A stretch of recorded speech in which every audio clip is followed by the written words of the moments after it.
दरम्यान मराठा आंदोलक जरांगेंच्या नेतृत्वामध्ये भगवं वादळ मुंबईच्या दिशेने आता कूच झालेलं आहे आणि या प्रवासामध्ये मनोज जरांगे पाटील यांनी देखील नगरमधून आता पुणे जिल्ह्यामध्ये प्रवेश केलेला आहे। नगरमधून ते आता पुण्याकडे रवाना झालेले आहेत। आज अयोध्येमध्ये प्रभू श्रीरामांच्या प्राणप्रतिष्ठेचा सोहळा पार पडलाय आणि मनोज जरांगेंनी या पार्श्वभूमीवर अहमदनगरच्या भिंगारमध्ये राम मंदिरात प्रभू श्रीरामांचं दर्शन घेतलं। यावेळी बोलताना मराठा आरक्षण मिळाल्यानंतर रेल्वे गाड्या भरून अयोध्येला जाणार असंही ते म्हणाले।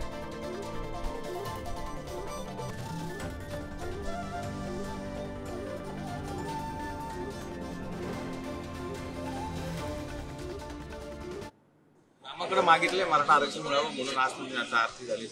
नको म्हणलं आजचे दिवस उद्या मागू, कारण हे त्यांचं चाललंय, त्यांचं चाललंय म्हणलं कशाला उद्याच्याला साकडे वेगळं घालतो मी आपलं श्रीरामांना की आजचे दिवस नाही घातला। आज मात्र आनंद उत्सव आणि आनंदच व्यक्त केला एवढं। हो, त्यांना सगळ्या रेल्वेच बघा भरून जाते का नाही उद्या, बाकीच्या घरी म्हणते रेल्वे भरून येतात, आपल्या बघा रेल्वे जातात का नाही, दणादण। लोकशाहीला आणि कायद्याला धरून आम्ही अर्ज केल्या आणि आमरण उपोषणाला परवानगी देणार नाहीत ही सगळ्यात मोठी सरकारची नाचक्की असणार। मी नाही मिळाली तरी जाऊन बसणार आहे, मिळाले तरी जाऊन बसणार आहे, परंतु कायद्याचा आणि सरकारचा सन्मान आम्ही केलेला आहे अर्ज देऊन आमचा। आणि तुम्ही कायदा जर पायतोडीत तुडवत असाल सत्तेच्या जोरावर आणि परवानगी देण्याची सगळ्यात मोठी नाचक्की असणारी सरकारची की परवानगी शांततेच्या आंदोलनाला दिली।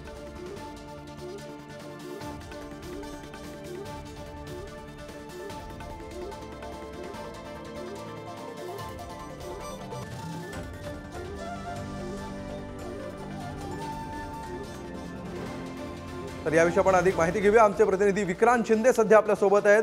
विक्रांत, मनोज जरांगेंची दिंडी आता पायी निघाल्याचं दिसलं आणि आपल्या भूमिकेवर ठाम असून आपण लवकरच मुंबईमध्ये धडकणार आहोत असं त्यांनी म्हटलेलं आहे। काय आजच्या दिवसाची वैशिष्ट्ये?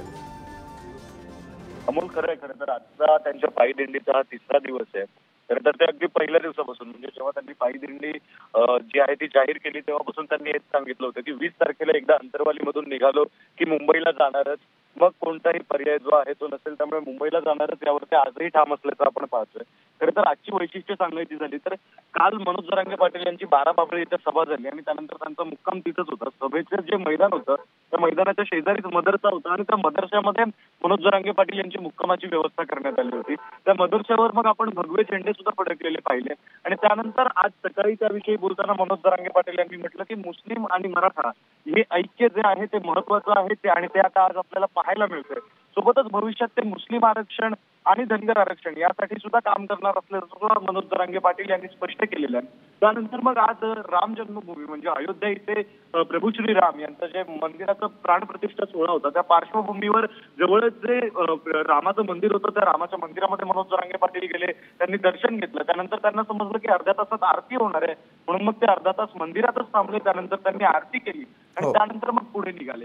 काही काळ आणखी पायी दिंडी केल्यानंतर मग ते पुन्हा आपल्या गाडीत बसले, कारण त्यांनी जसं सांगितलं होतं की दुपारी 12 वाजेपर्यंत म्हणजे ऊन लागेपर्यंत आपण पायी दिंडी करू आणि त्यानंतर गाडीने प्रवास करू, अशा प्रकारचा हा प्रवास जो आहे तो सुरू आहे। आणि आत्ताचं सांगायचं झालं तर अहमदनगर मधून बाहेर पडून पुणे रोडला ही जी दिंडी आहे ती लागलेली आहे। त्यानंतर सुप्यामध्ये दुपारच्या जेवणाची व्यवस्था करण्यात आलेली आहे, मात्र अद्याप सुप्यापर्यंत पोहोचलेलो नाहीये, जेवणाची वेळ टळून गेलेली आहे। मात्र हे दिंडीमध्ये रोजच होते, वेळ टळून जाते, लोक ठिकठिकाणी थांबवत आहेत आणि त्यामुळे दिंडी पोहोचायला उशीर होते आणि त्यानंतर आजचा जो मुक्काम आहे तो रांजणगाव इथे होणार आहे। अमोल, विक्रांत, ज्या प्रकारे आता ही दिंडी निघालेली आहे आणि ज्या प्रकारे मनोज जरांगेंसोबत हजारोंचा ताफा बाहेर पडलेला आहे, गेल्या 3 दिवसामध्ये आता जसजशी मुंबई जवळ येते किंवा मुंबईच्या दिशेने प्रवास होतो आहे तसतसा या गर्दीमध्ये कशी वाढ होत चाललेली आहे, कशा प्रकारचं नियोजन दिसतंय?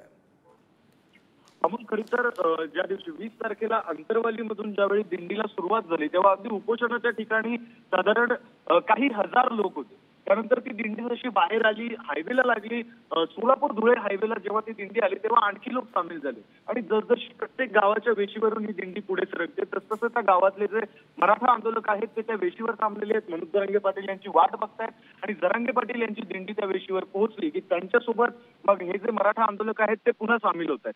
खरं तर मोठ्या प्रमाणावर ट्रक जे आहेत ट्रक आपल्याला या दिंडीमध्ये आपल्याला ट्रक जास्त पाहायला मिळतात.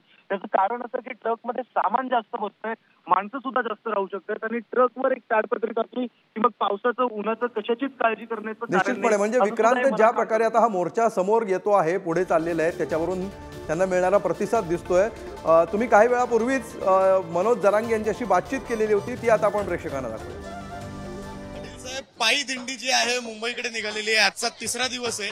पहिले 2 दिवस बघता हा प्रतिसाद बघून, हा जो प्रतिसाद मिळतोय पहिल्या 2 दिवसात तो बघून कसं वाटतंय? महिला मोठ्या प्रमाणावर सहभागी झालेत, विद्यार्थी सुद्धा आलेत शाळा सुद्धा. ते काय आहे, समाजाला खूप दिवसाचा न्याय मिळत नाही. माझ्या समाजावर मुद्दाम जाणून बुजून अन्याय सुरू आहे, नोंदी सापडलेल्या असतो आणि मी घोषणा केली की मुंबईकडे निघालो माझ्यासह माझा मराठा समाज. ज्यावेळेस गावाच्या शिवा ओलांडायला सुरुवात केली, तालुक्याच्या शिवा ओलांडायला सुरुवात केली, त्यावेळेस मराठा समाजाच्या जिल्ह्यात तालुक्यात गावागावात वाऱ्यासारखी वार्ता पसरली की आपले लेकरं मोठे व्हावेत यासाठी मुंबईकडे निघाले. किमान आपण सगळ्यांनी सगळे कामं सोडून, नोकरदार वर्गांपासून शेतकरी सगळ्या वर्गांना कामं सोडून आपण पोराला आशीर्वाद द्यायला, त्याला पाठिंबा द्यायला गेलं पाहिजे. म्हणून लाखाच्या संख्येनं लोक जसं आम्ही ज्या रस्त्यावरून चालतो त्या रस्त्याकडे शेकडो गावं जिल्ह्यातले लोक, मराठा बांधव, माता माऊल्यासह आशीर्वाद द्यायला, पाठबळ द्यायला यायला लागले. 25 तारखेला 26 जानेवारीसाठी मराठा 26 जानेवारीला मुंबईला येणारच.